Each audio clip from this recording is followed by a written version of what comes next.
Uh, Yash, thanks very much for that. So that's a comprehensive read through as far as the general insurance data is concerned. We are still awaiting the life insurance numbers, and I mean it's actually past when the numbers usually do come in.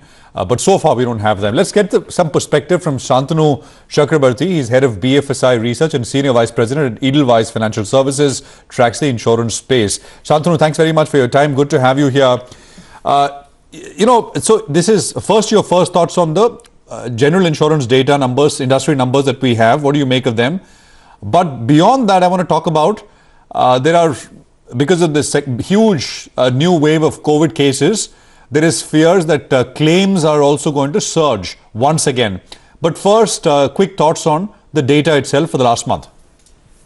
Right. First of all, thanks for the opportunity. So, the first thing first, I think, as your colleague was also describing, the numbers overall for the sector look quite good. And even for ICICI Lombard, given that there is a certain seasonality to the business and that seasonality manifests itself, given the various mixes that are out there across the players, it's not a number that I think investors would be very disappointed with.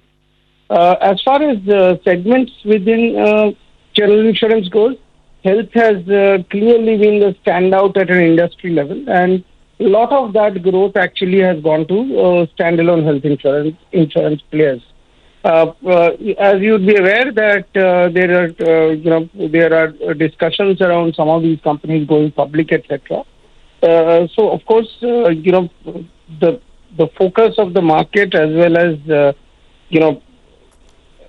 strategists within the industry is squarely on that space. I mean, we all feel that COVID was a mindset reset on the idea of a morbidity product, and I think the players have been fairly aggressive in ramping up distribution and capitalizing on that opportunity.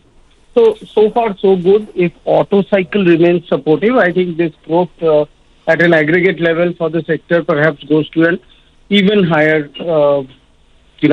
kind of run rate going into the next financial year, because all the other pieces other than auto seem to be growing even faster on a year-to-date basis. Now that's the first part regarding my read through on these numbers. I don't want to overread into a monthly. No, got it. Shantanu, stay with us. My colleague Yash, who you heard sort of describe the numbers, is also with us. Yash, you have a question? Yeah, Prashant. Shantanu, my question is taking the point of COVID, the second COVID wave forward. One will be the impact on the claims, as you mentioned. What I want to understand from you is that, again, when there are fresh restrictions in states, the distribution channels will again get impacted, and it's sort of a recollection of what happened last year in terms of sales itself.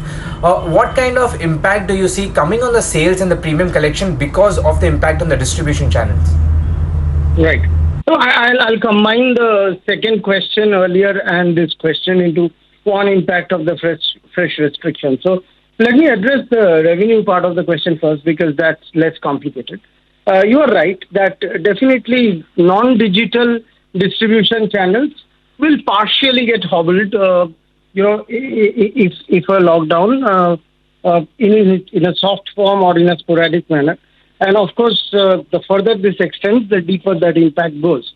But one thing we have to keep in mind is that in some sense, the COVID lockdowns of the first half of last financial year really has accelerated digital adoption for the distribution channel, even at the levels of agents and brokers, where a lot of the KYC process, etc., has gone digital for most of the large private players. I mean, digitization anyways in this business is perhaps higher than other BFSI businesses, because most of the players are of more recent provenance than other verticals. And I think therefore the total impact on the business will probably not be as high. However, is it an inconvenience? For sure. But amongst the impact factors, I think that is the lesser one. I'll go back to the second half of that question, which relates to the impact of this on the claims situation, which was earlier asked, which I think has a lot more nuance and something we need to understand.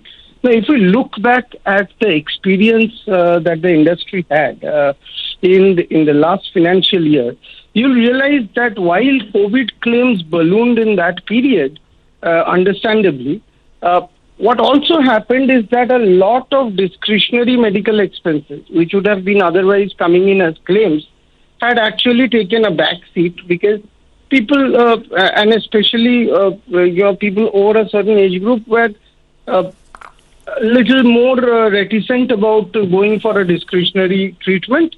And secondly, there were capacity constraints in some cases as well in terms of bed availability, etc. Now, this lockdown is slightly different. I think you'd agree with me that the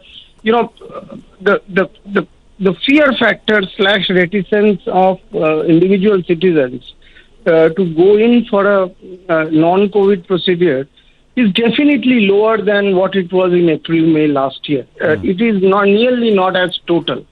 So, the non-COVID claim offset cannot be as high in round as it was in the last financial year. Now, of course, the implications of this are twofold. Firstly, how long does this disruption last will determine the intensity of this.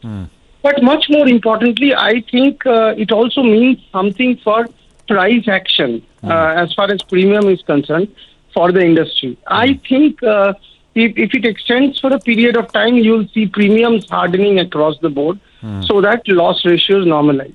Now, in terms of bottom line impact for listed players, is it an absolute game changer? No. But nevertheless, there are subtle implications for sector dynamics and competitiveness. Absolutely. At these levels, Shantanu, quickly, would you buy any of the stocks, Life, General? Which one would be your top bet if you had to pick one? So, ICICI Lombard has remained our top pick within BFSI from a long-term perspective, for almost 12-15 months now. And our argument is simple. We like that business structurally, and when we like the business that much, we tend to look through small cyclical ups and downs. And I think given its relative underperformance in the last quarter or so, I think the entry valuations are also quite favorable. Our target price there is 17.50. However, remember, this is a long-term call. If one were to take a more 1 to 2 year kind of perspective, then I think there's very high, returns available in life insurance. Now, life insurance, my 5-year call may not be as bullish as the one I have as general insurance, but a 1 to 2 year call will be perhaps more bullish there. Our top picks there are ICICI Pru Life and SBI Life. And my argument is a simple one, that today, thanks to certain kinds of hedging instruments becoming accessible, interest rate guarantee products, which almost has an assured demand of its own. Interest rate guarantees are the easiest things to sell in finance, right? So now that capacity for that has been created, we now have a counter-cyclical component to growth, which most of the players share. Sure. And if markets remain reasonable, ULIPs in resurgence should happen. If protection capacity opens up, right, protection business will also accelerate. So I see good 20% plus top line growth for life insurers in the next year. That acceleration may start another quarter down the line as markets stabilize, but I definitely see that, and probably some benefit to overall margins because of certain positive revisions in persistency assumptions. So I would be, from a 1 to 2 year perspective, perhaps more bullish on those. But from a very long-term perspective, definitely ICICI Lombard remains our preferred pick within entire BFSI. Got it. Shantanu, thanks very much. Great speaking with you. Appreciate you joining in with that perspective. That's, a detailed, quick deep dive into the entire insurance space with Shantanu of Edelweiss. We'll slip into a quick break here. The Nifty was up strongly, 100 plus points. It's got about 25 points left on it. The index should come up on your screen. Look at that, the way it has come off in the last almost 30 minutes or so it's been coming off. The Bank Nifty also is something which we should just take a very quick look at before we move further. So the Bank Nifty is up 1.1%, but there also you can see a sharp cut. We're up 363 points, but we were up a lot more earlier. All right, we'll take our first break here on Trading Hour. We are back. Commodities in focus. My colleague Manisha joins in with that on the other side.